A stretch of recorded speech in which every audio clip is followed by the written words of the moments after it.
Forget everything you think you know about small form factor computing. For years, the Mac Mini has been the quiet underdog, the budget champion, the good enough machine. But according to the deepest whispers coming from Cupertino's most fortified labs, that era is over. What they are preparing to unleash with the Mac Mini M5 isn't just an upgrade. It's a complete, brutal, and necessary redefinition of desktop power. In this video, we are going to dive into the alleged blueprints, the impossible benchmarks, and the radical design shifts that will make the Mac Mini M5 the single most disruptive Mac released this decade. And trust me, if these leaks are even half true, this tiny box is about to single-handedly kill off the Mac Studio, possibly the Mac Pro, and maybe even the high-end Windows market for creators. We're not talking about minor clock speed bumps.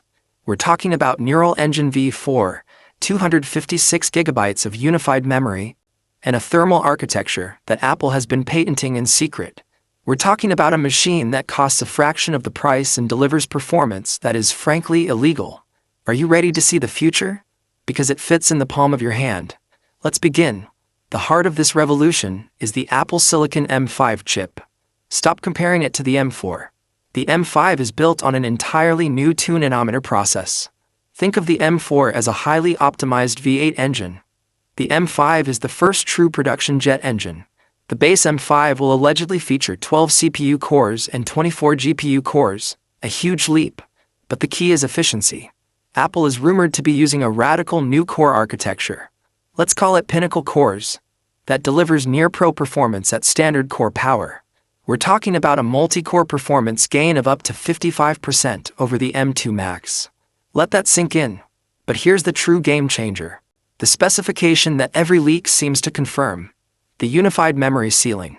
The Mac Mini M5 is rumored to be configurable with a mind-blowing 128 gigabytes of unified memory for the standard model and a speculated, almost unbelievable 256 gigabytes in a potential M5 Ultra configuration.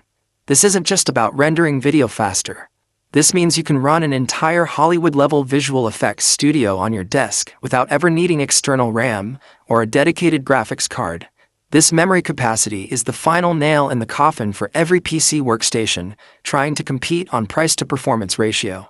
Now we need to talk about the elephant in the room, the Mac Studio. If the Mac Mini M5 base model is already rocking specs that challenge the current M2 Ultra, why would anyone buy a Mac Studio? This is where Apple's strategy becomes genius and brutal. The M5 Mac Mini will allegedly offer 2 Thunderbolt 5 ports. Yes, Thunderbolt 5 capable of 80 gigabits per second, effectively turning this tiny box into a modular powerhouse. You can run dual 6K displays and still have bandwidth to spare for the fastest external SSD arrays. But the biggest rumor circulating right now is the thermal redesign. Previous Mac Minis were constrained by their fan, size, and power delivery. The M5 is rumored to feature a patented, asymmetrical vapor chamber that allows the chip to run at peak performance for 30 minutes straight without throttling. Think about that. 30 minutes of sustained, workstation-class performance in a 7-inch square box. This isn't a desktop.